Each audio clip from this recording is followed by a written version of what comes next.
Hello everyone. Today we are going to take the remaining part of our poem, that is the English workshop. The name of our poem is You Start Dying Slowly. This poem is written by Pablo Neruda. In the last two lectures we have completed the learning of our poem. Now in this lecture we are going to learn the English workshop. So I hope all of you have understand this poem very nicely. So open your textbook and today we are going to solve our English workshop.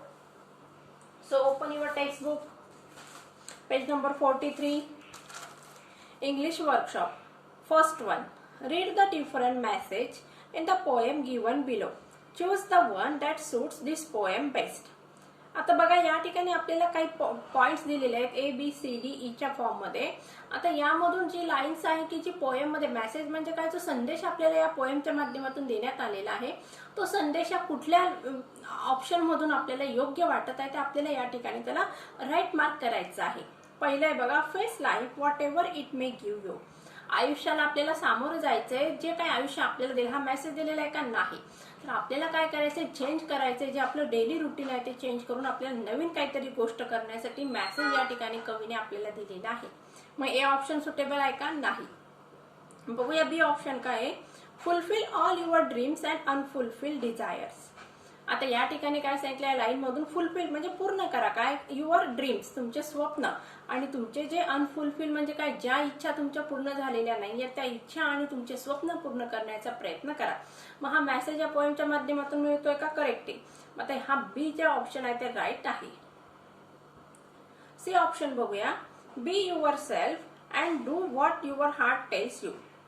म्हणजे तुम्ही तुमच्याच मनाने विचार करायचा आहे आणि तुमचं हृदय तुम्हाला काय सांगतं ते ऐकून त्यानुसार डिसिजन घ्यायचं आहे. हे ऑप्शन पण कसं आहे, बरोबर आहे.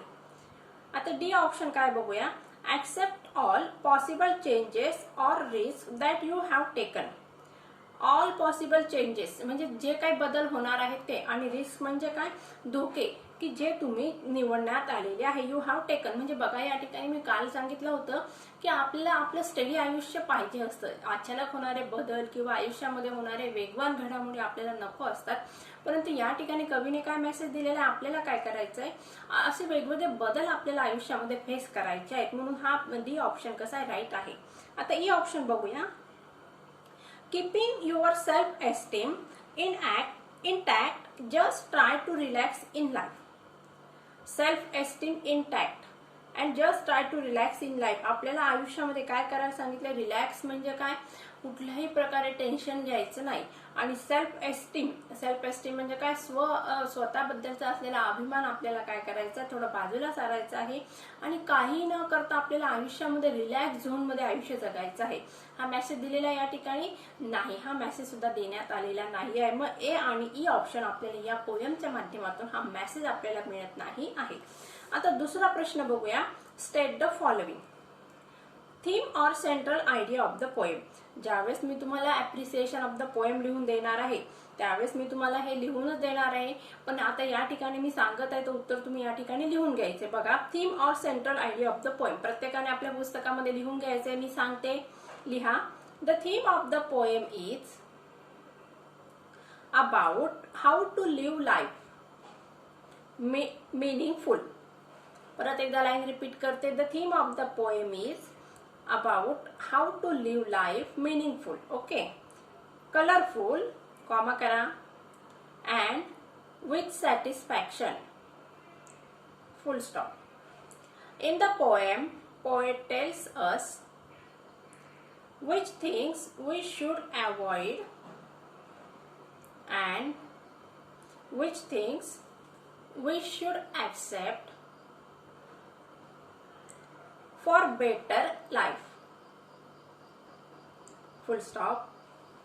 He also tells us about the things which makes life worth living and give satisfaction. He also tells us to accept all the challenges. Full stop. सगळ्यांनी लिहिलं पहिल्याचं. आता दुसरा प्रश्न वाचते बघा मी. Line that provides evidence of the theme.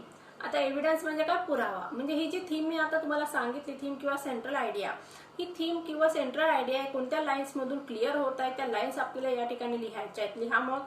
पहिली लाईन बघा, लिहा त्या ठिकाणी. If you do not change your routine. पहिली लाईन काय आहे? If you do not change your routine. Second लिहा, if you do not wear different colours. तीसरी लाईन लिहा, if you do not change your life. If you do not change your life. लिहिलं सगळ्यांनी? चला तिसरा प्रश्न वाचते बघा मी. 3 characteristic from the poem that makes a person dull and uninteresting. आता 3 कॅरेक्टरिस्टिक म्हणजे काय? वैशिष्ट्य. अशी कोणती वैशिष्ट्य सांगितलेली आहे या पोएम मधून की ज्यामुळे पर्सन म्हणजे काय? एखादी व्यक्ती. डल म्हणजे काय? तिला उत्साह नसणार आहे. आणि अनइंटरेस्टिंग म्हणजे काय? कुठल्याही गोष्टीमध्ये तिला इंटरेस्ट नसणार आहे. मग अशा कुठल्या लाईन आहे बघा, लिहा. A person who kill his or self esteem. लिहा. A person who kills his oblique her self esteem. Second line लिहा. a person who does not travel or listen a sound of life. तीसरी line लिहा. a person who doesn't change his or her routine. काय लिहायचंय? A person who doesn't change his or her routine. लिहिलं सगळ्यांनी? चला तिसरा प्रश्न बघूया. Pick out 4 adjectives from the poem and write them down with the nouns they describe. लिहा मग मी उत्तर सांगते. पहिलं बघा, सेम पाथ. पाथ काय आहे? नाउन. सेम काय झालं मग? ऍडजेक्टिव्ह. सेकंड लिहा बघा, ट्रिब्युलंट इमोशन. लिहा ट्रिब्युलंट. TRUBULENT. त्याचं नाउन काय आहे? इमोशन. तिसरं लिहा बघा, ग्लिसन. GLISTEN. Glisten eyes. चौथं लिहा, सेन्सिबल ऍडवाइस. ADVISE. लिहिलं सगळ्यांनी? परत एकदा सांगते बघा. Same path. Second turbulent emotion. Third आहे ग्लिसन आईज. आणि फोर्थ आहे सेन्सिबल ऍडवाइस. चौथा प्रश्न वाचते बघा. Compare the structure of the poem. आता हा प्रश्न तुम्ही स्वतः सोडवायचा आहे. मी फक्त कसं करायचं ते सांगते. Compare the structure of the poem. You start dying slowly to the poems in unit 1. आता युनिट 1 मध्ये आपल्याला 2 पोएम शिकलो होतो आपण, 1.1 आणि 1.3. आलं लक्षात? मग या पोएम मधलं जे काही स्ट्रक्चर आहे, आता बघा त्या पोएम मध्ये जे काही स्ट्रक्चर आहे ते स्ट्रक्चर आणि आपल्या या पोएमचं स्ट्रक्चर यामध्ये आपल्याला काय करायचं? कंपॅरिझन करायचं. म्हणजे फ्री वर्ड्स वापरलेले आहे का, कुठलं राईम स्कीम आहे ते त्या ठिकाणी तुम्हाला लिहून काढायचं आहे. 4 पॉइंट्स आहे. ते 4 पॉइंट्स तुम्हाला वहीमध्ये लिहून काढायचे आहेत. हा प्रश्न मी तुमच्या होमवर्कला देणार आहे. लिहून घ्या त्या ठिकाणी होमवर्क. 5वा प्रश्न बघूया. What expressions is repeated in the poem? How many times? Why do you think the poet emphasized it? What expressions म्हणजे कुठल्या एक्सप्रेशन्स वारंवार या कवितेमध्ये रिपीट करण्यात आलेले आहेत. मग किती वेळेस करण्यात आला? आणि पुढचा प्रश्न आहे, तुम्हाला असं का वाटतं की त्या ठिकाणी कवीने वारंवार त्या ठिकाणी एम्फसाइज म्हणजे काय जोर दिलेला आहे किंवा त्या एक्सप्रेशन्स वारंवार का रिपीट केल्या असतील? लिहा मग उत्तर. Poet is emphasizing the line if you do not. Poet is emphasizing the line if you do not. Full stop. He emphasizes these lines because he wants the listener or the readers of this poem should understand the importance of the particular things. should understand the importance of the particular things and he highlights our drawbacks. Full stop. लिहिलं सगळ्यांनी? परत एकदा उत्तर वाचते मी, check करा. The poet is emphasizing the line if you do not. Okay, किंवा if you don't. He emphasizes these lines because he wants the listener or the reader to understand the importance of the particular things and to highlight our drawbacks. 6वा प्रश्न आहे, चला लिहून घ्या पटकन. Write the opposite of the following in the form of advice using different words and phrases. पहिले बघा, you do not travel, you should travel as much as you can.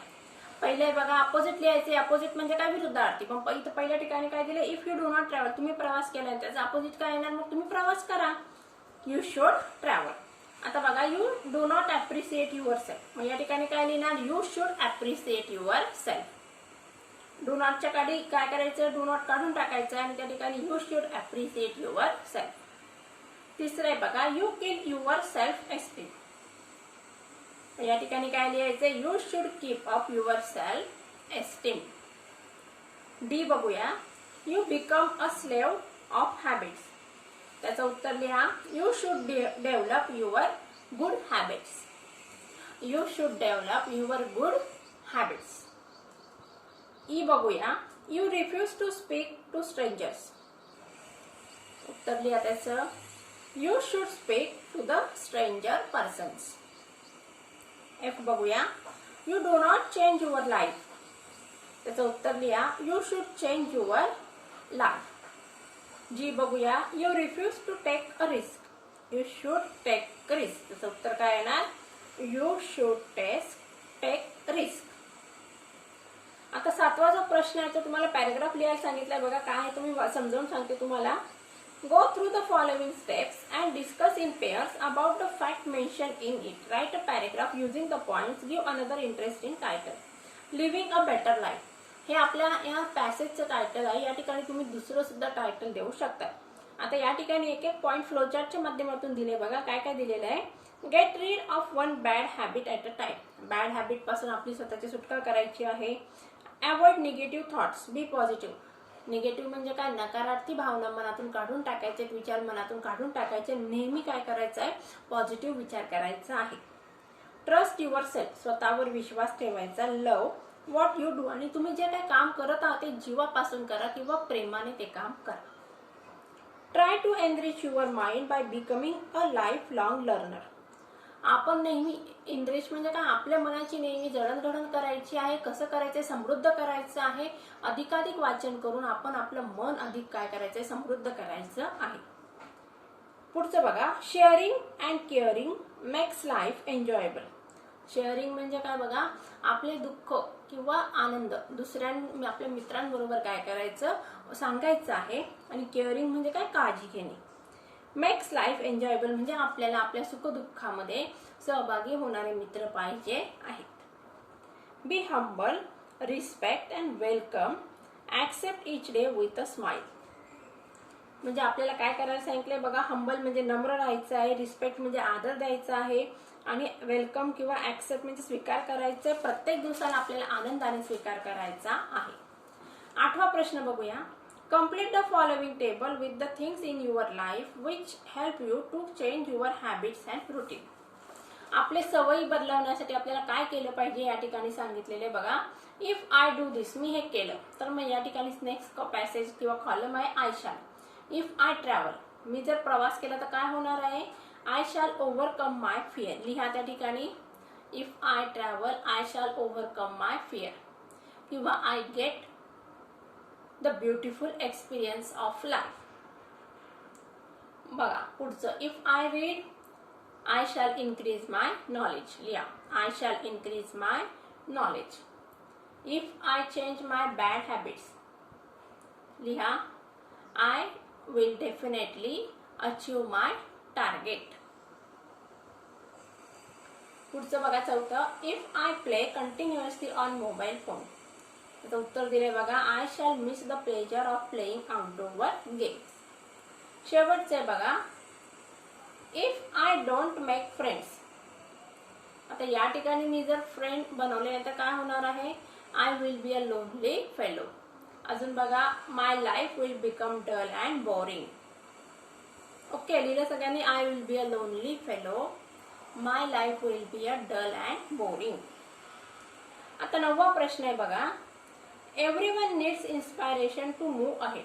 Inspiration म्हणजे काय, आपल्याला प्रेरणा पाहिजे. प्रत्येकाला आयुष्यामध्ये पुढे जाण्यासाठी एखादी प्रेरणा किंवा प्रेरणादायक गोष्ट त्याच्या पाठीमागे उभी असलेली पाहिजे किंवा प्रेरणेचा स्रोत पाहिजे. तर या ठिकाणी काय सांगितलंय, make progress in your life. There are some things which inspires us to live better. What are those things? बघा, आता अशा कुठल्या गोष्टी आहेत की ज्या आपल्याला चांगलं आयुष्य जगण्यासाठी कामी येत असतात. मग या ठिकाणी दिले बघा स्टोरीज.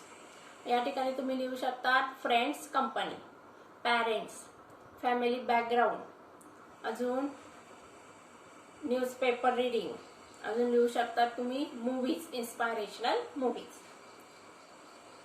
चला 10वा प्रश्न बघूया. Complete the web diagram with the words that go with their topics. आता ट्रिब्युलंट काय, मग बघा या ठिकाणी दिलेलं आहे स्टॉर्म, सी वेव्स, मग ट्रिब्युलंट इमोशन्स.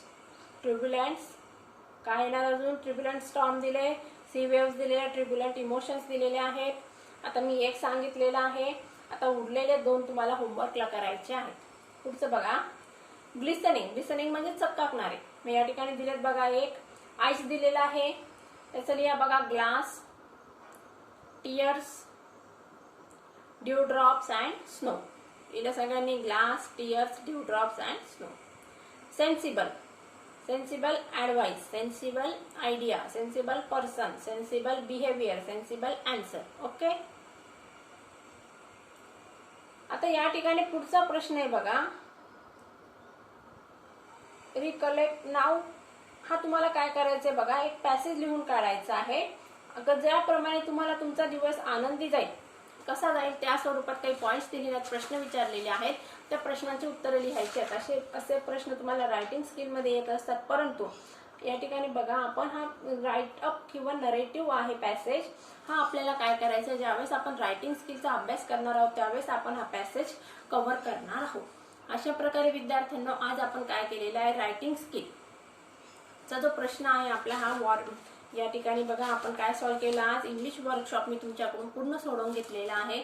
मला असं वाटतं तुम्ही सगळ्यांनी हे वर्कशॉप तुमच्या वहीमध्ये, उत्तर मी सांगितलेली आहे ती पुस्तकात न ठेवता तुमच्या वहीमध्ये नोट डाऊन करून घ्यायची आहेत. कारण का बघा, सरावाने माणूस अतिशय प्रगल्भ बनत असतो. Practice makes man perfect.